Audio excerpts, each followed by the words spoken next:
With a quarterback change likely coming, we're going to investigate the film from Week 13's loss and talk about some of the reasons why the Falcons are looking for Desmond Ridder to fix their offense. You are Locked On Falcons, your daily Atlanta Falcons podcast. Part of the Locked On Podcast Network, your team every day.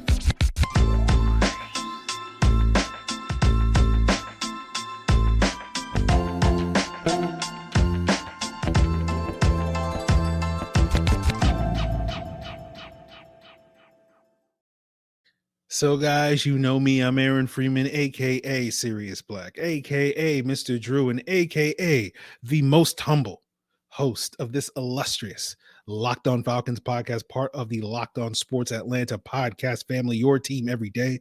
And today's episode is brought to you by BetOnline. BetOnline has you covered this season with more props, odds, and lines than ever before. BetOnline is where the game starts. And guys, we thank you for making Locked On Falcons your first listen each and every day. Of course, it's free and available Monday through Friday on a variety of podcast platforms, including Apple, Odyssey, Google, Spotify, and of course, YouTube. Make sure you subscribe to Locked On Falcons on YouTube, and you will get the video version of the podcast the night before the audio drops. And of course, you can also get the video version of the podcast if you have Roku and Amazon Fire TV by downloading the Locked On Sports Atlanta app, and you will get access to Locked On Falcons, Locked On Braves, Locked On Bulldogs, Locked On Hawks, and the 3 shows on the Locked On Sports Atlanta podcast feed, A to Z with Mark Zeno, Hitting Hard with John Chuckery, and ATL Day Ones with Jarvis Davis and Tanisha Batiste, all on Roku and Amazon Fire TV. So today is our all 22 review episode where we look back at Sunday's matchup and Sunday's loss against the Pittsburgh Steelers, break down some of the things that I noticed on film, and quite a bit of today's episode. We'll be talking about, the potentially imminent quarterback change that I believe in and several other people seem to believe is likely coming. And, what's interesting about the conversation surrounding the quarterback change, and I'm sure this is already raging in the comments below, you're going to see fans and media members talk about this, and, it's the blame game, right? And it's not what I'm going to talk about. I'm going to be critical of Marcus Mariota on today's episode, but it's not because I believe he's to blame for the Falcons' problems, but we're going to look really in depth at some of the issues that came up on film. And, I feel like, one of the narratives that has come out of the Steelers game is like, hey, look, the quarterback is not the problem. Some of the issues the Falcons dealt with were penalties having detrimental impact on, that opening drive and certainly the penultimate drive where you had some issues there. And I think that's more than fair. Certainly, I think the quarterback isn't solely the problem here, but I certainly think he is actually contributing to the problem. And those drives, I think, illustrate some of those contributions and why the Falcons are looking to make a change. And you look at that opening drive. Yeah. You look at the penalties, had a negative outcome, a negative impact on the outcome of that drive, but so did the quarterback and Marcus Mariota. And, you look at that holding call from Felipe Franks on that opening drive that, the Falcons could have potentially had a 3rd and 2 had he not been flagged on that particular play after a Caleb Huntley run. And instead it wound up with a 2nd and 15, right? But then on that 2nd and 15 play, Marcus Mariota, has an opportunity to hit an open, Kadero Hodge on like an 18-yard dig route, but just simply misses the throw. All right. And so because of the quarterback, instead of having a 1st and 10, you're now in a situation, 1st and 10 in the Steelers territory, you're now in a situation where it's a 3rd and 15.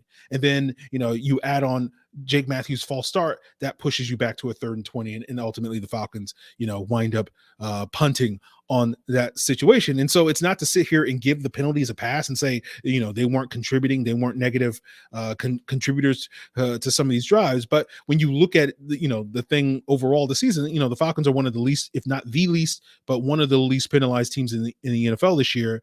And so penalties have largely been a non-issue. And you feel like those are issues, they were an issue in the Steelers game, certainly, but it feels like that's kind of more of an outlier, and that's a situation where it may resolve itself. But the quarterback missing throws is not an issue that is going to resolve itself. This is not an outlier where we've seen Marcus Mariota miss these throws. This has been a through line throughout the season, and I think that's one of the reasons why the Falcons are looking to make a change. And then you look at that penultimate drive in the 4th quarter, where again you can talk about the penalties hurting them, where a holding call and Parker Hesse wipes out a touchdown by Cordero Patterson on a run play, right? And again, certainly taking points off the board is not something to simply dismiss and say, oh, that doesn't matter or anything. Of course it does. That certainly does matter. But if you didn't notice on the previous play, a 3rd and 1, where the Falcons do convert on a throw to Anthony Firkser, a 15-yard completion, Marcus Mariota throws a bad ball because in that situation, yeah, he completes the pass. So you give him credit for moving the chains and whatnot. But Anthony Firkser runs sort of an out pattern. And if Marcus Mariota throws it in front of him instead of behind it, where he has to sort of make a sliding catch that is contested, that's potentially a situation where Parker Hesse can catch the ball in stride, turn up field, and potentially score a touchdown. So you don't even get into that situation with Cordero Patterson in a holding call, wiping out that touchdown. You can get that touchdown on the previous play. And again, sure, it feels like a nitpick and say, hey, well, he completed a pass. We're complaining about a 15-yard completion versus a potential 25-yard completion or whatever. But these are the sort of subtle differences that hurt you. And then, of course, the Hesse hold, the Jake Matthews false start, and then you still have another opportunity to score on the 3rd and goal in that same drive. And Mariota simply misses the throw to Drake London, right? And it's one of several overthrows that he had in the end zone where it's a potential touchdown. And to be fair to Marcus Mariota, it's not an easy throw, right? You got an underneath defender that he has to kind of throw over. You got a safety sort of closing over the top, right? You have a defender sort of draped over Drake London, potentially meriting a DPI call. I know Drake London thought he deserved a flag on that situation. So it's a tight window throw, but you need your quarterback to make those throws.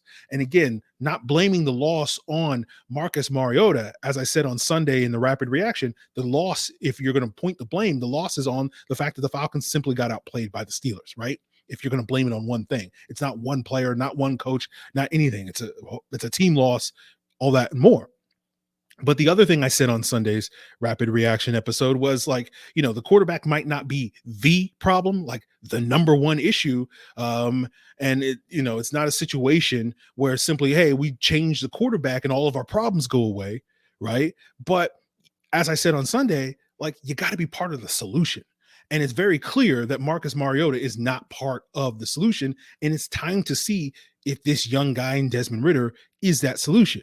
And we know that the quarterback's going to get all the credit if you win. He's going to get all the blame if you lose. I know sitting here coming on this podcast and talking about, it's being too reductive and playing this blame game and all this stuff is me fighting an uphill battle. I'd like to believe that at least the several thousand people that listen in to watch this podcast, we can sort of put ourselves in a bubble and not be so reductive. But I know in the larger scheme of things, when it comes to talking about football, that is an uphill battle. That is an impossible battle for me to win as a one individual. But I think when we're talking about this offense and what we've been talking about for several weeks and several months now about their ability to evolve their offense, it does feel like this team is trying to put Mariota in a situation these last several weeks and make him, his execution a bigger part of why this offense is successful. And I think a big reason why the Falcons are making this move now is because he has not stepped up, given he's carrying a little bit of a bigger burden in this offense moving forward. And it does feel like, given how much of the burden still is relying on the running game, it does feel like, okay, if the quarterback can't carry what little we ask him to carry, it's time for a change. And obviously the question moving forward is going to be, can Desmond Ridder carry that burden? Can he go out there and execute these throws in these situations better than Marcus Mariota?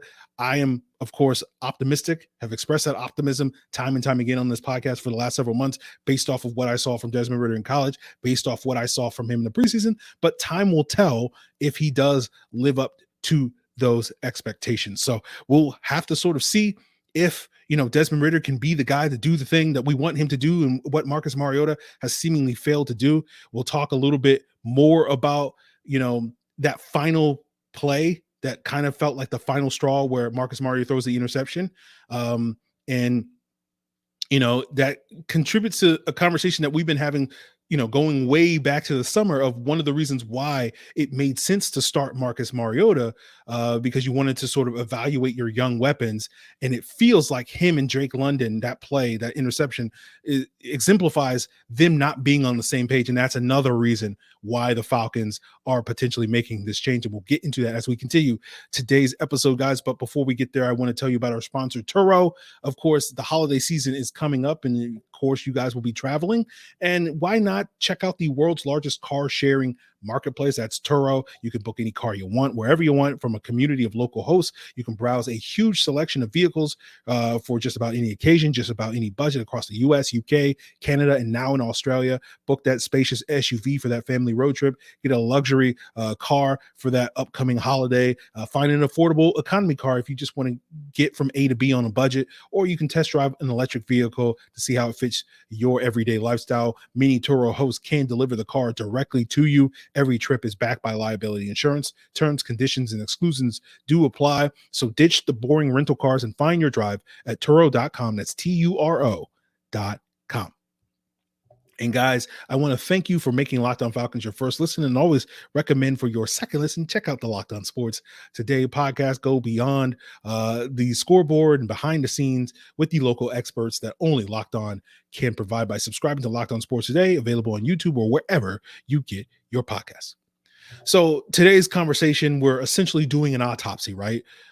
In terms of investigating why the Falcons are making this quarterback switch today during the bye week. I'm sure you guys can come up with 4,000 reasons, but we're focused on what we're seeing on the film in week 13 against the Pittsburgh Steelers. And yes, I do believe a switch is imminent, right? It's only a matter of time before that, quarterback switch is announced and leaked.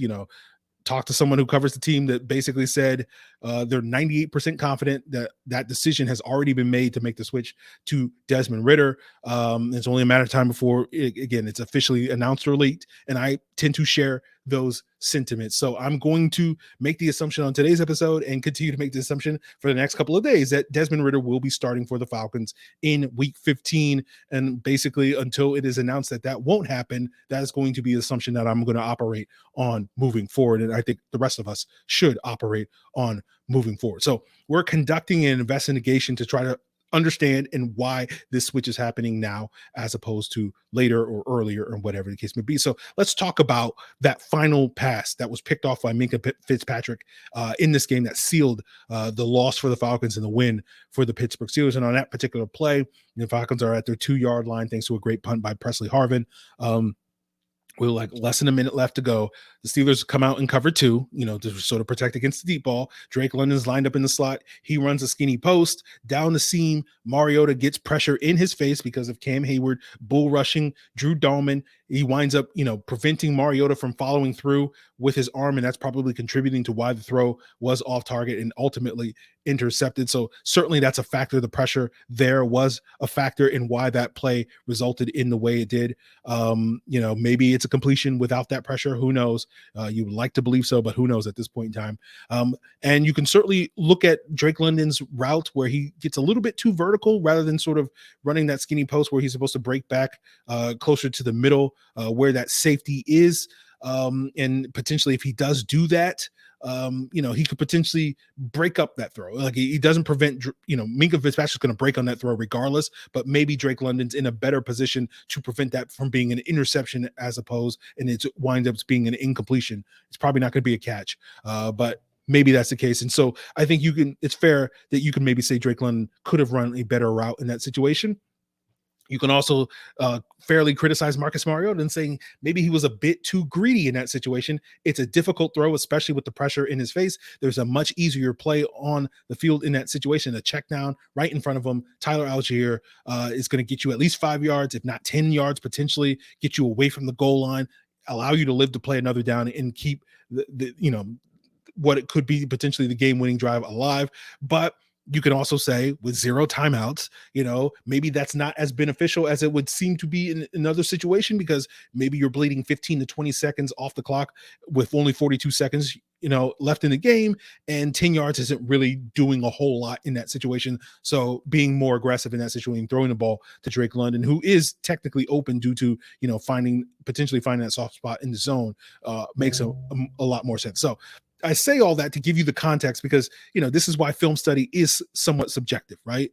And like, I can't sit here and tell you definitively, this is what should have happened. This is what shouldn't have happened, all that stuff and more, watching the film myself, because I don't know the situation.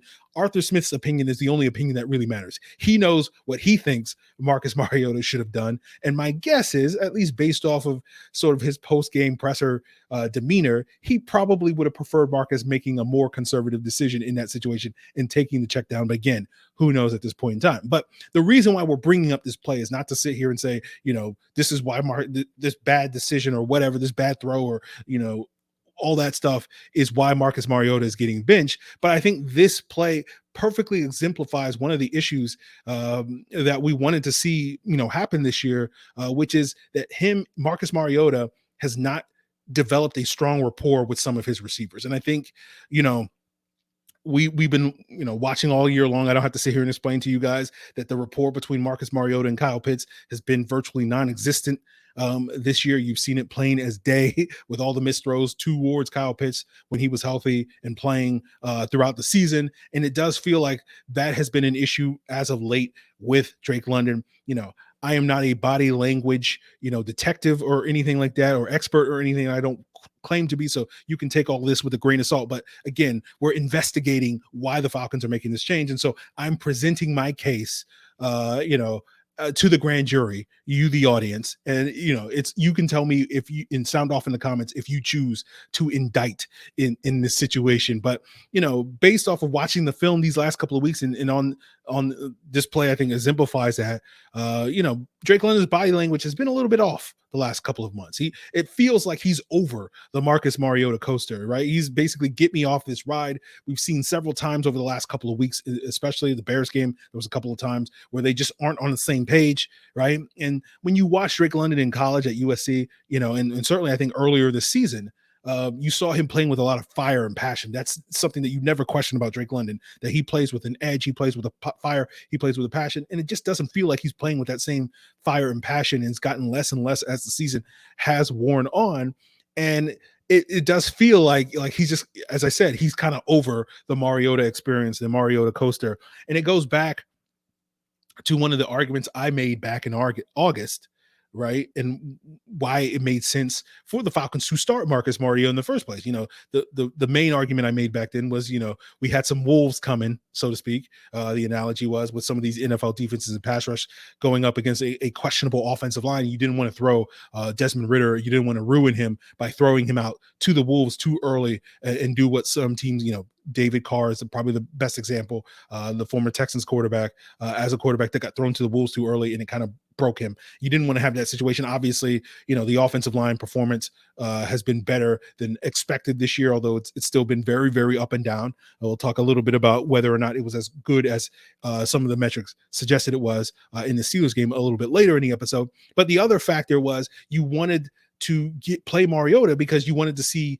and evaluate these young weapons. You wanted to see if Drake London and Kyle Pitts were good, and you wouldn't have known that if you weren't getting competent to decent quarterback play. And Marcus Mariota, because he was a more known commodity at that point in time, and you figured he could give you at least league average quarterback play, was the best option so that you could evaluate these young receivers and find out if you wasted, these first round picks on some very talented players, but whether or not they would live up to that talent was certainly a question mark. And, I am the very humble host here on the Locked On Falcons podcast. And I would point out that talking about the expectation that Marcus Mariota would give you league average quarterback play, one of the things that this very humble host, of course, that only talks in the third person here on Locked On Falcons talked about during the summer was the idea that Marcus Mariota could give you that league average quarterback play, but probably wasn't going to give you more than what Matt Ryan gave you a year ago, right? The value of Marcus Mariota was that you would get roughly the same level of performance from him,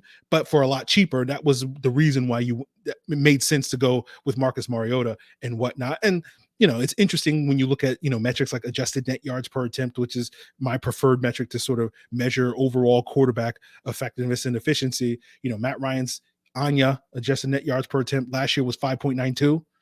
Marcus Mariota's 5.85, so roughly the same. Both are slightly below league average, about 6.0, which is basically what a certain humble host was saying. in August that you were probably in July and August that you would expect the season. So of course, if anybody's out there, questioning this, humble host's ability to prognosticate accurately the future, despite, underestimating Dwayne Ledford in the offensive line, feels like he might on that issue. But, that being said, based off of those expectations, essentially Marcus Mariota has kind of lived up to those expectations. You can sit here and say mission accomplished in that regard. And we'll probably get into some of the roster eval stuff later on during this bye week. But I do think because Mariota has lived up to those expectations to a certain extent, at least my expectations going into the season, I feel like we have a good idea that these young weapons, while far from perfect, is still a little green around the edges, and certainly things, particularly when it comes to the route running stuff that we're talking about, could probably get better.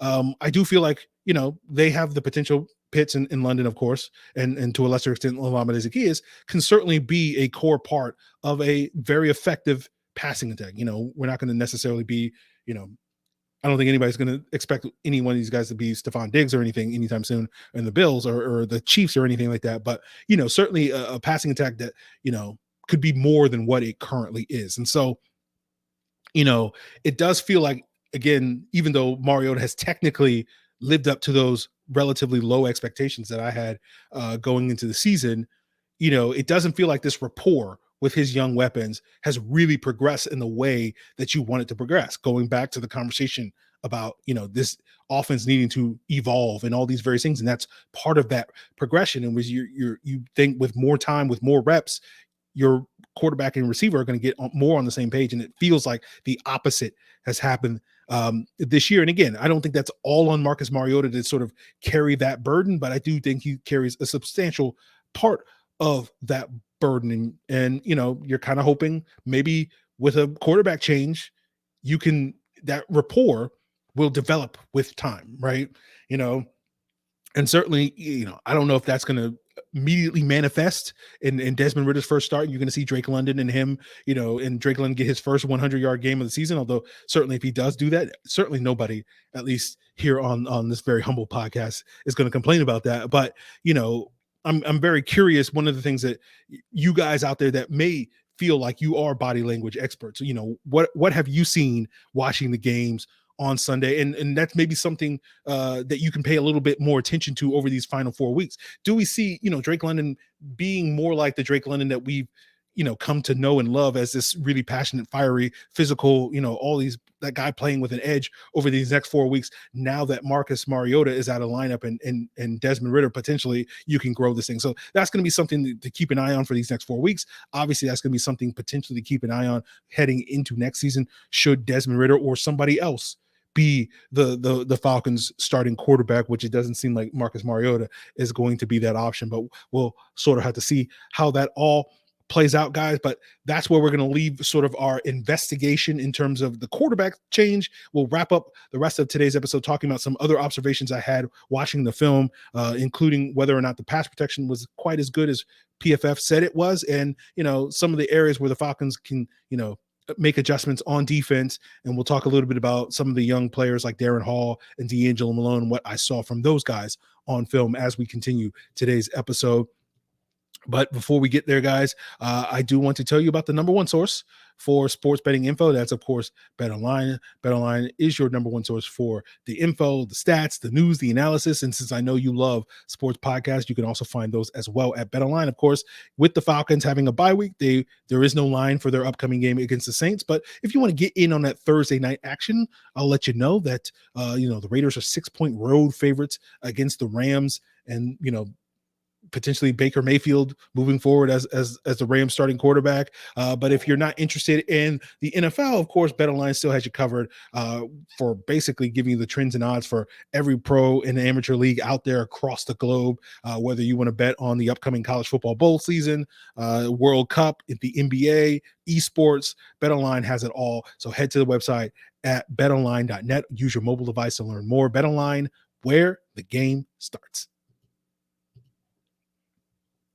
So, guys, to wrap up today's episode, I do want to talk a little bit about some of the topics that we've discussed I think on yesterday's episode, they all blur together. So I don't remember exactly, but we talked about one of the reasons why, the Falcons maybe feel a little bit more comfortable turning the keys over to Desmond Ridder at this point in time is because the pass protection has been better in recent weeks. And we talked about how, PFF metrics suggest that, they've been, Mariota has been one of the least pressured quarterbacks in the league the last 3 games since their week 10 loss to the Panthers. But watching the game myself and sort of looking at the pressures allowed, I feel like maybe PFF and I aren't quite on the same page. I feel like the pass protection probably wasn't as good as those numbers indicate, at least in the Steelers game. Didn't necessarily go back and look at, the previous games against the Bears and the Commanders. But I know PFF had Mariota pressured on only 7 of his dropbacks in this game, so about 28% of his snaps. My film study, I had the Falcons giving up pressure on 10 plays, so that would be about 40%.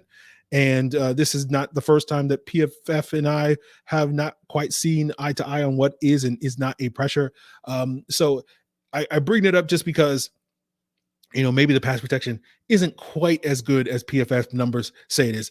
And so that will be something to keep an eye on. At least in the Steelers game, it did feel like they probably gave a couple more pressures than they thought. And so it isn't as, oh man, this offensive line is really playing great football. I think it's very clear that they're playing better than they were previously. And a lot of the pressures that I counted for came from Kobe Gossett, right? And the expectation is Kobe Gossett probably has started his, hopefully, no offense to Kobe Gossett, but probably has started his last game because the Falcons should be a little bit healthier at that left guard position, getting guys like Elijah Wilkinson back. I was going to say Jalen Mayfield, but you guys know based off what you can read my body language to know how I feel about whether that's an upgrade. But, Matt Hennessy could also be coming back as well. So hopefully, if they feel better about this pass protection moving forward, it may be because, the quote unquote problem spot, at least in the Steelers game, is probably not going to be as big a problem moving forward. So that'll be something to keep an eye on. The other observation I had was, I've gotten some feedback and questions from listeners in recent weeks, and I've seen other people that cover this team talk about this in recent weeks, talking about the poor tackling, right?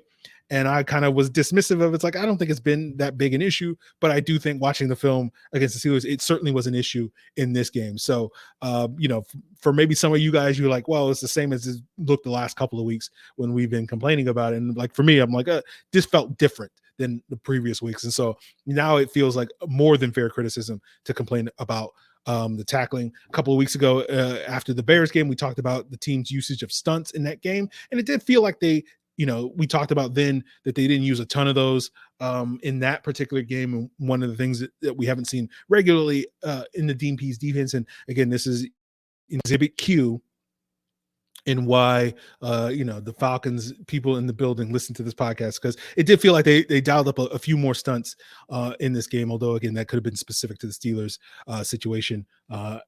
I'd have to look up to see how they've handled stunts this season. I know that stat was sort of floating out on Twitter a couple of weeks ago.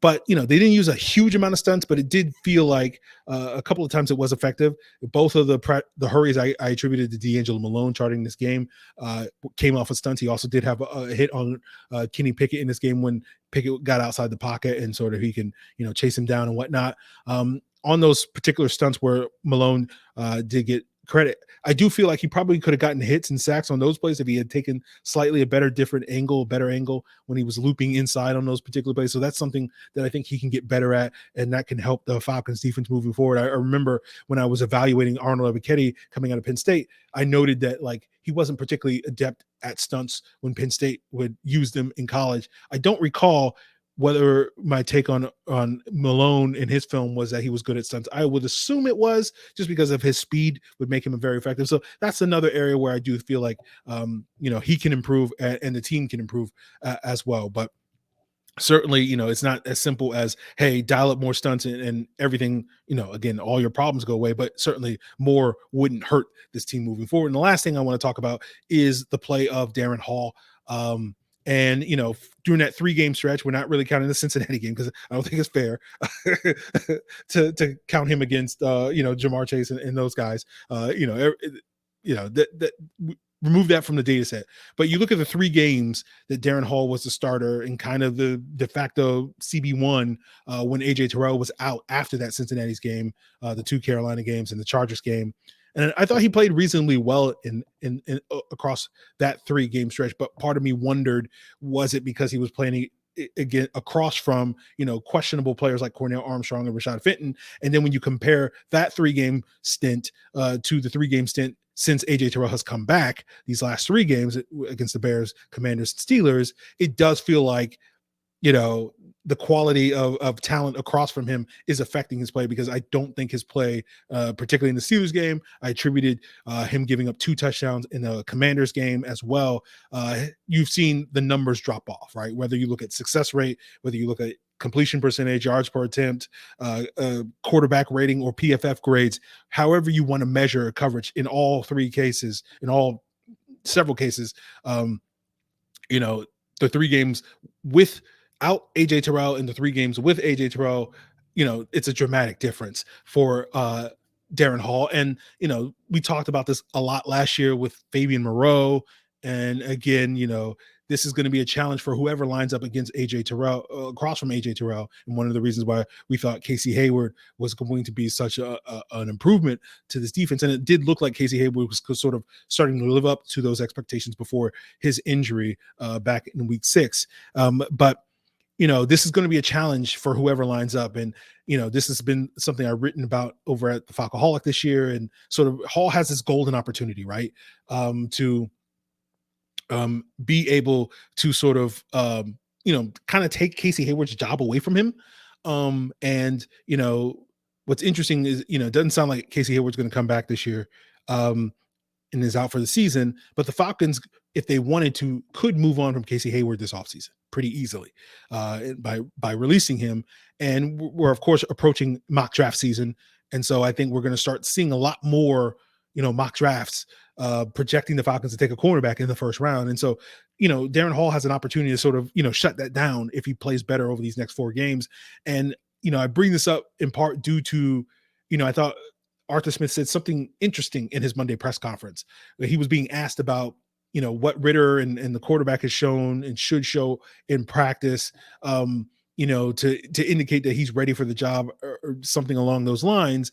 And his answer to me was interesting because he was talking about, cornerbacks rather than quarterbacks. And he was talking about how, you can have a guy in practice being aggressive and jumping routes and making all these plays. But then once he gets into a real NFL game, when there's real consequences for messing up, he can play a lot more tentatively. And that has been something, particularly in the Steelers game, that I kind of thought Darren Hall was doing. He was giving up too much cushion, playing a little bit tentatively, having a little bit more mental lapses in these last couple of games than he had in the previous games, certainly earlier in the season, where I thought he was playing reasonably well when he would be inserted in the lineup when, Terrell would need a breather, or when Casey Hayward was in and out of the lineup dealing with the injury issues that he was dealing with earlier in the season.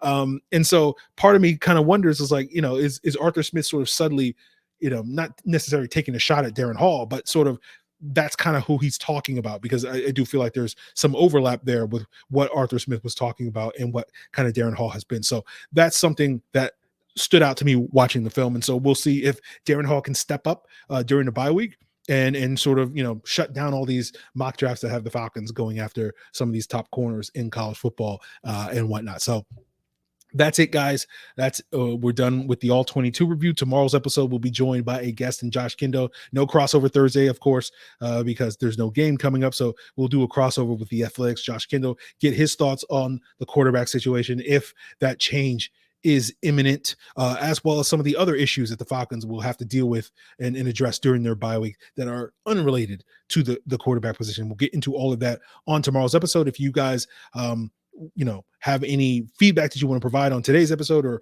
questions that you want to answer on future episodes, of course, we have some time between now and the next Falcons game, so we can probably get into some Q&As, as we often do on these All 22 reviews. So you could submit your questions via Twitter or Facebook at Locked On Falcons, via email at lockedonfalcons@mail.com. Leave a comment here on the Locked On Falcons YouTube channel, or you can hit me up in the Discord at Locked On Falcons, the link in the description below. So that's going to do it for us, guys. Really appreciate you tuning in. We will have some more more great content for you. Thank you for making Locked On Falcons your first listen. Always check out Locked On Sports Today as your second listen, Locked On Sports Atlanta as your second listen, or Locked On Hawks, Locked On Bulldogs, Locked On Braves, all that and more as your second listens of the day. Really appreciate it, guys. Till then.